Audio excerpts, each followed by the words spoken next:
நண்பர்களாகிய அனைவருக்கும் வணக்கம்ங்க.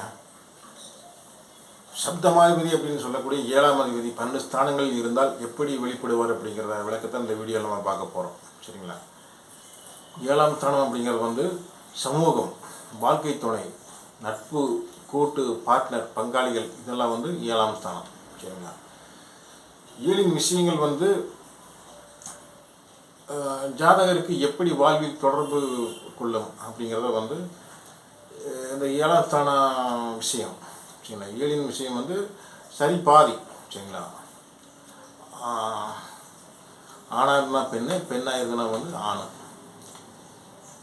எதிர்பாலினங்கள் அப்படிங்கிறது 7, சமூகம் அப்படிங்கிறது 7 தான். சரிங்களா? பிறந்தது முதல் திருமணமாகும் வரை 6ஆம் பாவம் வரைக்கும் ஜாதகருக்கு இயங்கும். சரிங்களா? திருமணத்துக்கு பின்னால் வாழ்க்கை துணை வந்த பின்னாடி 7ஆம் பாவம் முதல் கொண்டு 12ஆம் பாவம் வரைக்கும் இயங்கும். சரிங்களா? அதான் சரிபாதி அப்படிங்கிறது 7. இந்த 7இன் விஷயங்கள் அப்படிங்கிறது முக்கியமானது. சரிங்களா? சமூகம் அப்படிங்கிறது 7 தான். சரிங்களா? வாழ்க்கை துணை, வாழ்வின் துணை அப்படிங்கிறது 7. சமூகம், வாழ்க்கை துணை, நட்பு. சரி, நட்பு அப்படிங்கிறது முக்கியமானது. சரிங்களா? நட்பு, கூட்டு, பார்ட்னர். சரிங்களா? பார்ட்னர் சேர்ந்து நம்ம எந்த விஷயங்கள் செய்யலாம். சரிங்களா? தொழில் அல்லது எந்த மாதிரி ஒரு நிகழ்வுகள் அப்படிங்கிறது கூட்டு சேர்ந்து செய்தாலும் அது நன்மை பயக்குமா அப்படிங்கிறத 7ஆம் ஸ்தானம் தான் சொல்லும். 7ஆம் அதிபதி லக்னத்தில் உட்காரும்போது அமரும்போது லக்னாதிபதி வலுவாக இருக்கணும். இல்லைன்னா 7ஆம் அதிபதி 7இன் விஷயங்களுக்காக ஜாதகர் அடிபணிந்து போகக்கூடிய சூழல்கள் அப்படிங்கிற மாதிரி இருக்குது. சரிங்களா? லக்னாதிபதி வலுவாக இருக்கணும் 7ஆம் அதிபதி விட. சரிங்களா? 7ஆம் அதிபதி லக்னத்தில் வரும்போது லக்னாதிபதி வலுவாக இருக்கணும். சரிங்களா? 7ஆம் அதிபதி லக்னத்தில் உட்காந்து திக்பலம் அவர் சுபகிரகமாக இருந்ததுன்னா, அதாவது குரு புதனாக இருந்ததுன்னா. சரிங்களா? இவர் லக்னத்தில் வரும்போது லக்னாதிபதி வலுவாக இருக்கணும். சரிங்களா? அந்தளவுக்கு சேம் வலுவாக இருந்ததுன்னா எதிர்பார்க்கணும். இந்த 7 விஷயங்கள் நம்ம ஆளலாம். இல்லைன்னா அவங்க நம்மளே ஆள்வாங்க. கணவன் அல்லது மனைவி கணவனாலலாம் மனைவி ராஜ்யமாக இருக்குது. சரிங்களா? 7இன் விஷயங்கள் அந்த மாதிரி நடக்கும். 7ஆம் அதிபதி 2இல் இருக்கும்போது 7க்கு இது 8ஆம் ஸ்தானம். சரிங்களா? பாவ அடிப்படையில் 7க்கு இது 8ஆம் ஸ்தானம், லக்னத்துக்கு இது 2ஆம் ஸ்தானம். சரிங்களா? வாழ்க்கை துணை வந்த பின்னாடி வரவுகள் அதிகமாக இருக்கிறது. சரி, நட்பு வழி, கூட்டு, பங்கு, இதெல்லாம் சில பிரச்சனைகளுக்கு அப்புறம் அது நன்மை செய்யும். சரிங்களா? ஏன்னா 7க்கு இது 8. சரிங்களா? இது லக்னத்துக்கான வரவு. 7இன் விஷயங்கள், அதாவது கூட்டு சேரும்போது வாழ்க்கை துணை திருமணமான பின்னாடி இதெல்லாம் நம்மளுக்கு நன்மை கொடுக்கும். சரிங்களா? அடுத்தது 7ஆம் அதிபதி 3ஆம் ஸ்தானத்தில் இருக்கும்போது 7ஆம் அதிபதி 3ஆம் ஸ்தானத்தில் இருக்கும்போது 7க்கு இது 9ஆம் ஸ்தானம். 7க்கு பாக்கி ஸ்தானங்கள். சரிங்களா? ஆனால் இது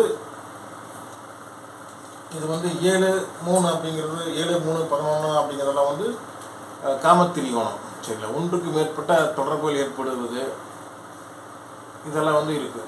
சரிங்களா?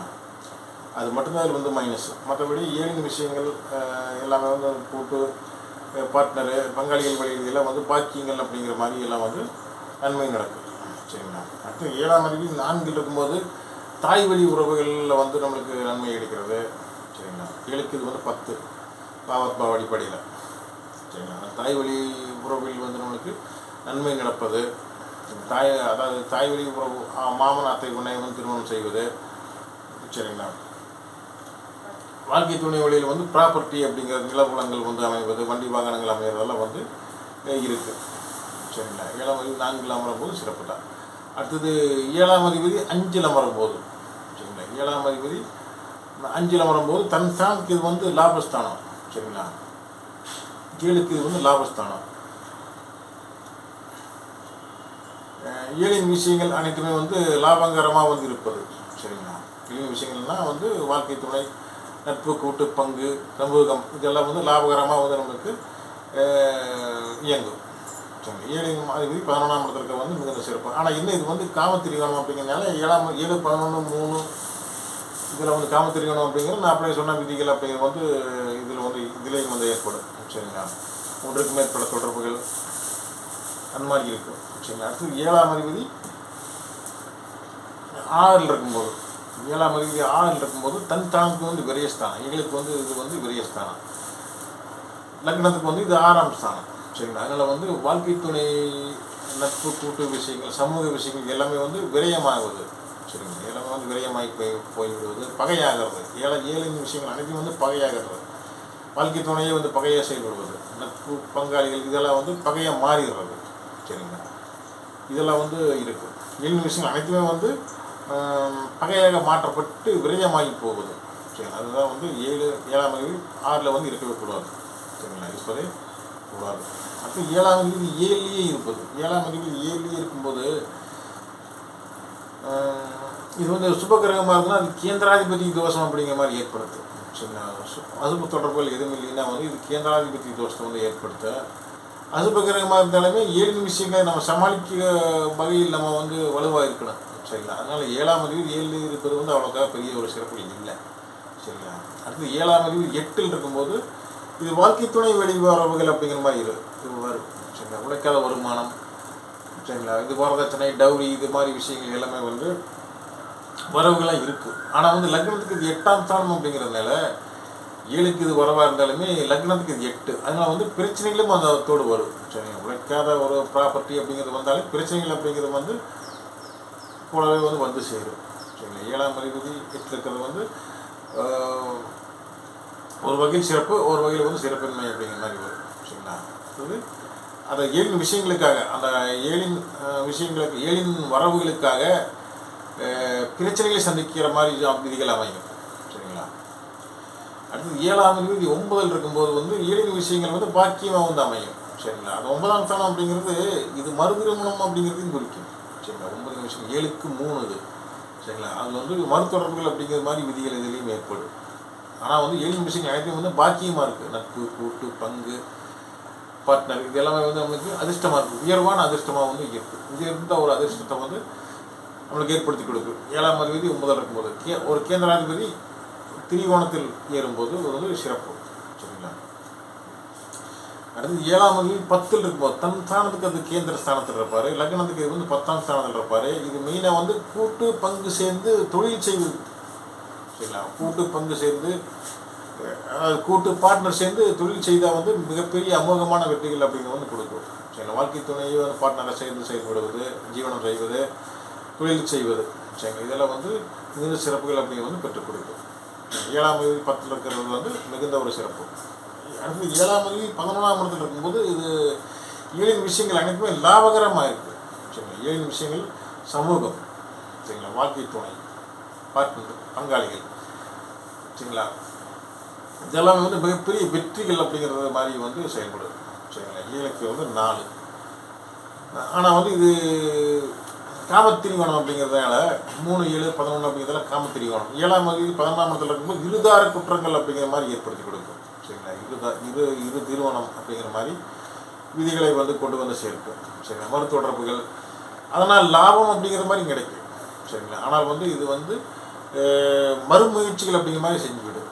சரிங்களா. 11ஆம் ஸ்தானம் வந்து ஆதாயம். சரிங்களா. 11ஆம் ஸ்தானம் வந்து ஆதாயம். 3 விஷயங்கள் 3ஆம் ஸ்தானம் வந்து முயற்சிகள். 7 விஷயங்கள் வந்து கலத்திரம். இந்த 3, 7, 11 அப்படிங்கிறது ஒன்றுக்கொன்று சம்மந்தப்பட்டது. இது வந்து காமத்திரிகோணம் அப்படிங்கிறதுனால ஒரே விஷயங்களை மல்டிபிள் பண்ணி செய்வது. சரிங்களா. அதனால் 7ஆம் அதிபதி 11ஆம் இடத்துல இருக்கும்போது இந்த மாதிரி காமம் சார்ந்த விஷயங்கள் நம்ம எச்சரிக்கையாக இருக்கணும். வாழ்க்கை துணை ஒன்றுக்கு மேற்பட்ட வாழ்க்கை துணை அமைகிற மாதிரி சூழல்களை அமைச்சு கொடுத்துரும். அந்த மாதிரி விதிகள் வந்து உருவாகும். சரிங்களா. அடுத்து 7ஆம் அதிபதி 12ஆம் இடத்துல இருக்கும்போது இது வந்து சிறப்பில்லை. தன் ஸ்தானத்துக்கு இது வந்து 6, லக்னத்துக்கு இது வந்து 12. சரிங்களா. வாழ்க்கை துணை வந்து பிரிஞ்சு போயிடுறது. சரிங்களா. வாழ்க்கை துணையே அமையாமல் போயிடுறது. சரிங்களா. வாழ்க்கை துணை வந்து பகையாக வந்து சேருவது. சரிங்களா. வாழ்க்கை துணைக்காக நம்ம விரயங்களை செய்வது, வாழ்க்கை துணையே விரயமாவது. சரிங்களா. இதெல்லாம் வந்து 7ஆம் அதிபதி 12ஆம் இடத்துல இருக்கும்போது வந்து நடக்குது. 7ஆம் அதிபதியை வந்து பகையாக செயல்படுவது. சரிங்களா. 7 விஷயங்கள் அனைத்துமே வந்து வீண் விரயங்கள் ஆகுது. சரிங்களா. அலைச்சல்கள் 7 விஷயங்களுக்காக அலைச்சல்கள், சமூகத்தில் அலைச்சல், நட்பு பார்ட்னர் வழியில் வந்து அலைச்சல், நோய்வாய்ப்படுதல், அவங்களுக்கு ஏழின் விஷயங்கள் அனைத்தும் வந்து நோயாக தான் வந்து செயல்படும். சரிங்களா. 7ஆம் அதிபதி 12ஆம் இடத்துல இருக்கிறது வந்து சிறப்பே கிடையாது. சரிங்களா.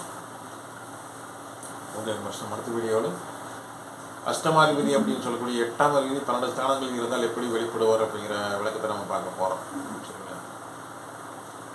இது வரைக்கும் நம்ம சேனலை சப்ஸ்கிரைப் பண்ணாங்க, சப்ஸ்கிரைப் பண்ணுங்கள், லைக் பண்ணுங்கள், கமெண்ட்ஸ் பண்ணுங்கள், ஷேர் பண்ணுங்கள்.